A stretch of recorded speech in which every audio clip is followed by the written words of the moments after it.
Hi friends, and welcome. As you can probably tell by my breath, it's a little cool here on our bend in the river this morning.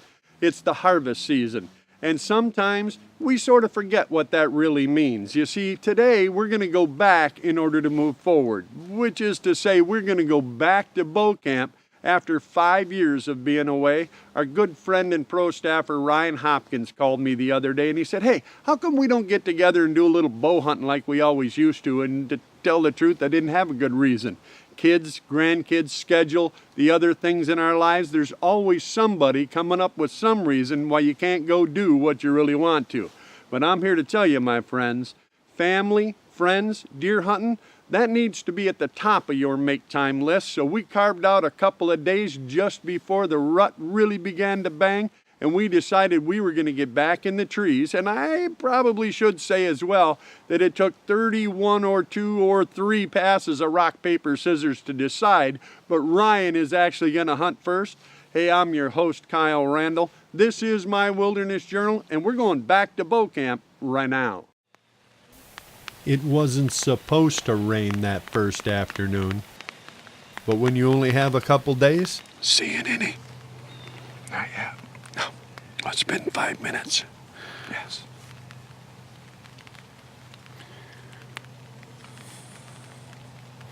I thought you scouted this. I did last year. Last year. It'll be...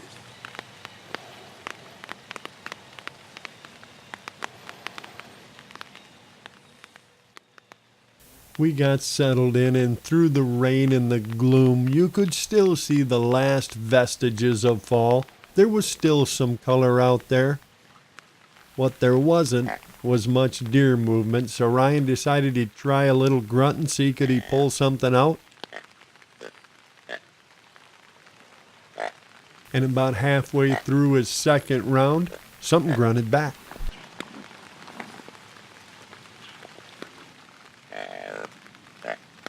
Ryan had pulled a young buck up out of the swamp, and he stood there looking for a moment, and then slowly turned and walked right back in the way he'd come. Someday maybe, but not today. I thought you said it wasn't gonna rain. Was it supposed to? Huh? I thought that was your department. Yeah. I'll call Nick. Right. Another passing shower later, I looked over and noticed there was a buck creeping down along the swamp the same way the other one had come in.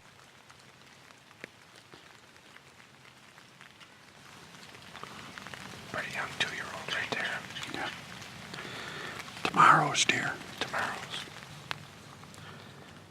And just after he left, a yearling worked its way out across the food plot, walked to the far edge, and then stood there staring into the woods. The squirrels were going nuts. We were looking, but we couldn't see anything. Finally, we saw a second yearling work its way out. The deer were definitely starting to move. Now we just needed something a little older.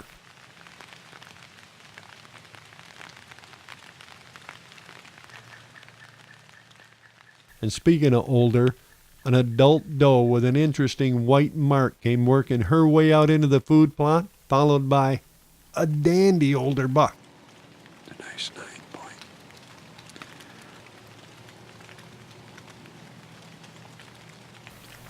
We all just kind of stood there staring at each other for a second, and then Ryan gave him a little grunt.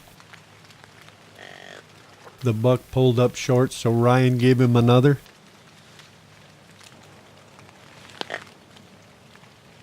He was coming.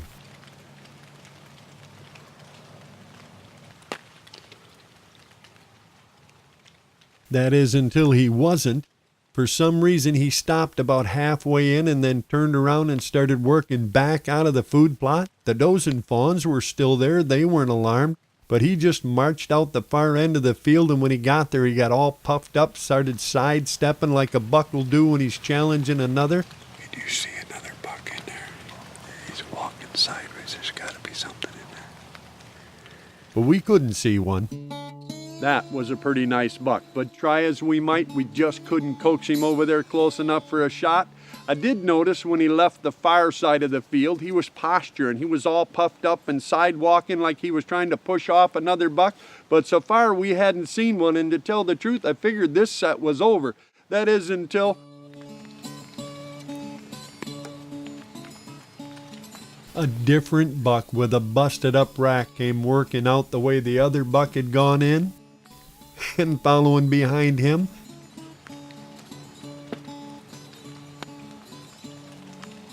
the 9-point walked over and started working a scrape. And I remember thinking to myself, you know, Ryan might just get a run at this deer yet. Just saying.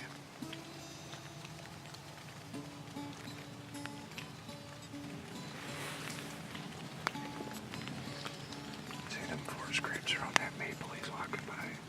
Yeah. The older buck worked his way across the back of the field, checking a few more scrapes.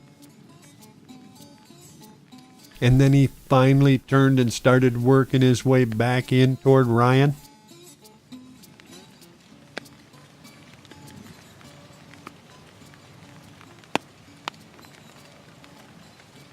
I don't think he's too impressed with that little guy. He stiff-legged walked over to that younger buck and started walking him off, and then pulled up short. There was an even bigger buck. Big, massive shoulders, 4 or 5 points on each side. I couldn't see any brow tines, but friends, this is a dandy. He was pushing a young doe in front of him and came working out to where the other 2 bucks had stood. Only he didn't eat any apples. He just kind of started walking a half circle, running them off.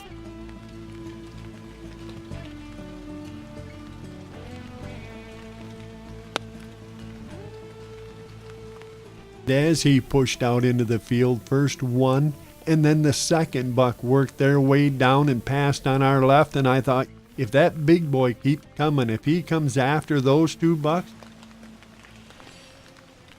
it looked a little like that big boy might follow the other 2 off to the left, so Ryan gave him a little grunt.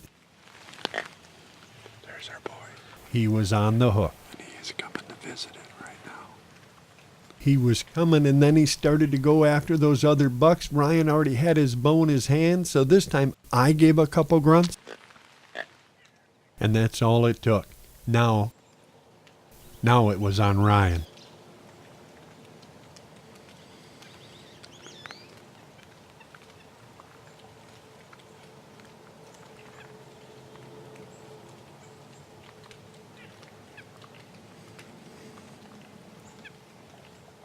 The buck was already at less than 30 yards. All he needed to do was go around that one tree either way.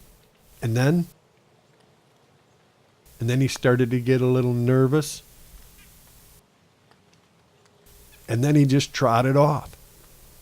He didn't go far. He stopped after about 10 yards, looked back, but there was still a branch over his vitals. And then he was gone. He got us. It's part of the game when you hunt these big older deer like that. You can see he's 4.5 plus, so. Yeah, it's a big old boy. He was right there, just a few too many limbs in the way. Yeah. Was it you that forgot the chainsaw or me? I think it was the cameraman's fault. That's why I always blame. He was right there, brother. Yes, he was. Beautiful buck, too. He just, I don't know, he sensed something, felt something. You know, it's funny how often we talk about that. You put the wind in your favor, you wash, you clean, you do everything. There's not a soul alive that won't tell me that a deer doesn't have a sixth sense.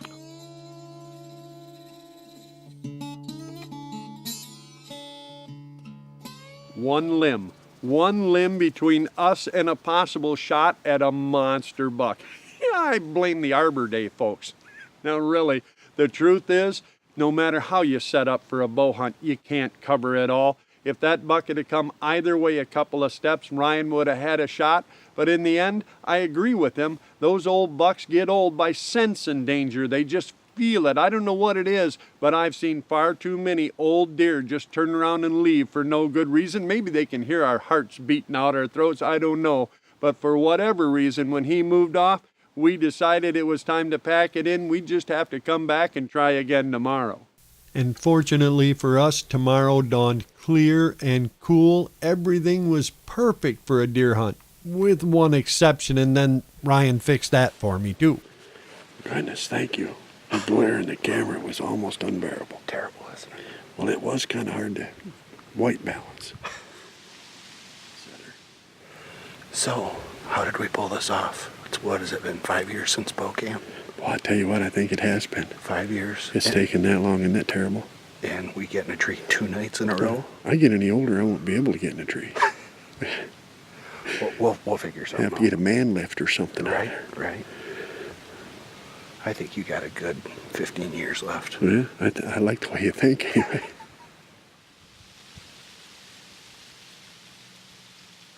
Well, after doing his best to try and reassure me of my longevity, we got quiet, and it wasn't long before we noticed the first small buck up and cruising along the oak ridge. And just after he went one way, a yearling followed by an adult doe came trotting back down the other. They turned and headed right up underneath us, walking out toward the food plot. Hopefully a decent buck would be following them along, and if he was, well, more or less it was going to put him right underneath our tree. And a buck did follow him. Sort of.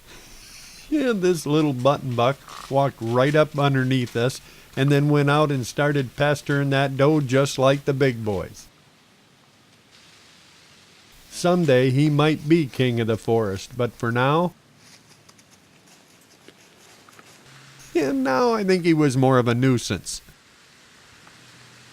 We watched quietly as another yearling worked its way out and that little button buck started circling and pushing the doe and those fawns around. The deer were again starting to move, but we were again needing them to be a whole lot older. And then a little bit older buck started working down the trail to our left. It was a nice 2-year-old 7-point working his way in. This buck wasn't a shooter yet either, but they were going in the right direction.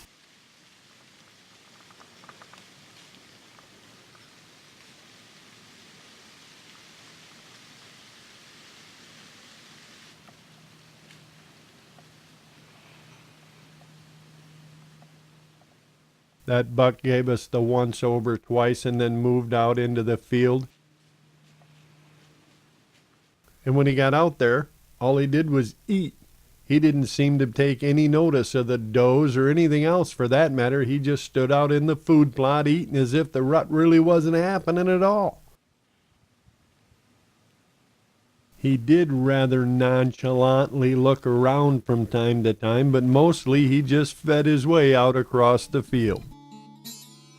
That was a nice young buck, just not as mature as we'd hoped for. I will say, however, even though it was a beautiful day, it had finally cleared off, got sunny and cool. We didn't have any does out in the food plot, and without them to attract and pull out those older bucks, I was figuring we were stuck watching the grass grow for the next hour and a half. That is until I heard a grunt followed by what I can only describe as a growl coming from off to our left. There was a dandy older buck coming in, and he was making the most awesome sound.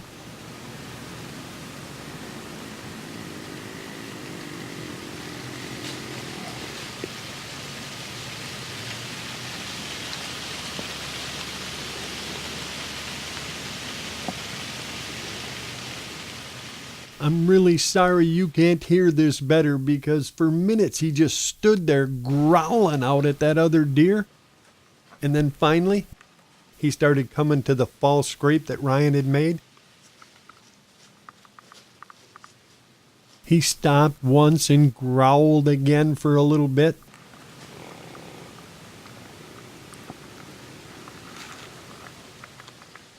And then finally got wind of Ryan's fake scrape.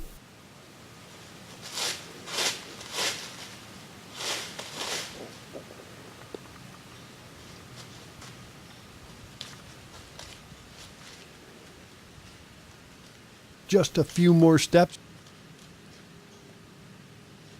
Just get turned a little bit.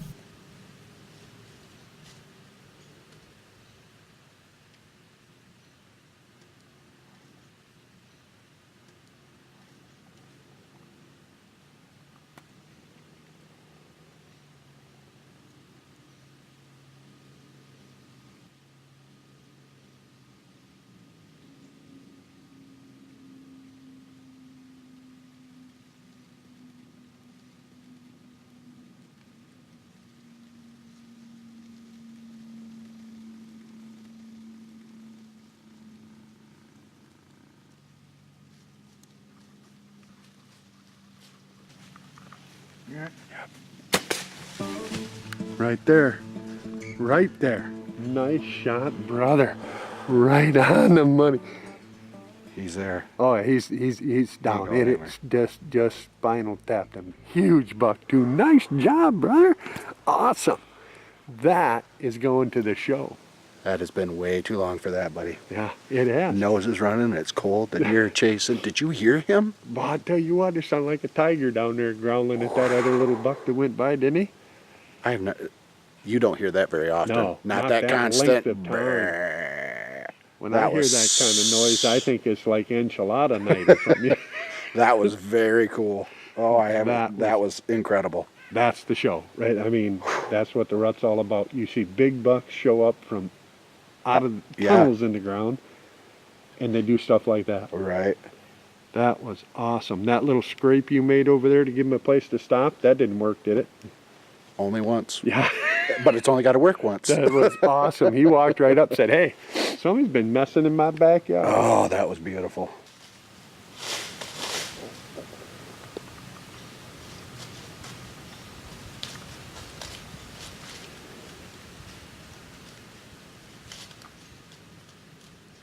Nice shot. come in, circled that doe Congratulations. downwind. He seen that scrape. Yep. Just, he did not like that, did he? No, he's got some attitudinal issues. I think he never got that works well with others. Right, You'd have to right. ask your wife, the school teacher, but he may want to do some remedial playground or something.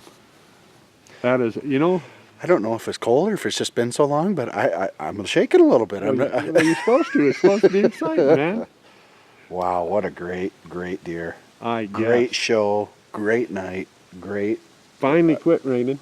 I don't know how it gets any better. Well, the cool part is I'm going to stay up here and I'm going to let you do this track on your own. Okay, I appreciate I that. think you can handle this one. It's about time. Nice job, man. Thanks, boss. That's Hey. awesome. Thanks for coming along. Hey, I wouldn't appreciate have missed it. Wouldn't have missed it. Finally back to bow camp. That's pretty cool. Great time.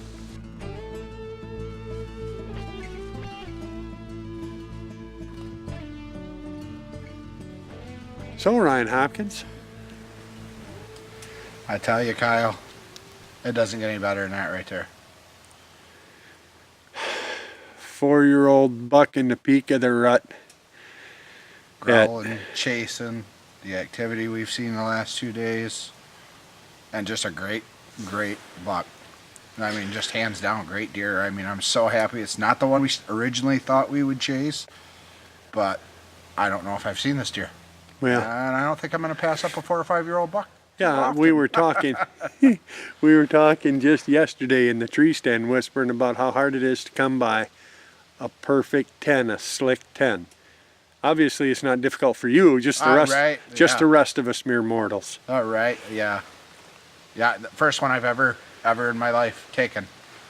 First clean 10 I've ever taken in my life. And he's a wide dude too. I mean, Yeah. he's the whole package. He's heavy at the bottoms, a little thinner at top, but Well, it's that's because not- his main beams are 23 inches long and had to Yeah. run out somewhere. A friend of mine and I were talking about the other day, it's not always about the score and stuff, it's about what's going on during the hunt, and I've just never seen a buck growl for 3 minutes straight. Yeah. That was just crazy. Yeah, I'm not a numbers guy. Everybody knows that. This is what I'm about. Yeah. Good people, It don't get any better than a that. great place, and an awesome hunt. I mean, Well, I'm finally glad after 5 years we could get this back together and get going again. well, I am too, because you're getting older. I don't want to throw no rocks, but you're Right? getting on in years. I get it. I get it. I do appreciate you helping me in the trees. Steve, Well, you know. guy got to do what a guy got to do. Thank you again for coming along. Thank you, buddy. I wouldn't have missed it. I meant it. This has been awesome. It finally caught a perfect day. It's finally got a bluebird day, cold, great deer hunt tonight. Absolutely perfect. I was thinking you had some tigers in here or something, the way that thing was growling. That was so crazy. cool. Absolutely crazy. That's the rut, man. That's why you go. It is. And boy, does he stink. No, I thought that was your aftershave. I thought you had like Axe Ode to Wild Guy or something going on there. Right. All right. You ready to go find some supper? It's time to go find some supper. Let's go get some work done. Let's go eat. All right, buddy. Congratulations. Thank you again, boss. Thanks for coming. My friends, that was awesome. Congratulations, Ryan Hopkins, on a great shot and a tremendous buck. A buck that I might add I will forever remember as the Growler. Friends, I have hunted all over North America. I've hunted deer everywhere they exist, every way it's legal to do so. And I have to say, without exception, I have never heard a buck growl like that for that long a time. I'm talking 2-3 minutes constantly. If I tried that, I'd pass out. It was amazing. Some of the things you see when you're in the out of doors, they last with you forever. And not the least among them is the good times you can have with friends and family when you go out there. And if you take anything from this show at all, take that. Go out, enjoy the out of doors. Remember, it is supposed to be a good time wherever and however you find it. Don't listen to what other people claim is good enough. Certainly don't listen to the haters. Grab your kids, your grandkids, the dog, whoever wants to go and get out there. I hope you find yourself a growler of your own. I hope you're dragging in a big old buck this year. And if you do, make sure you send us some pictures for Facebook. And no matter what you do, you never know. You might just see us because we go out and try to do it all. And if we do bump into you, well, you know we're going to stop and share that cup and a fire, some deer stories with friends and family. And if we don't see you out there, friends, well, then I'll wait for you right back here so we can share another adventure from my Wilderness Journal.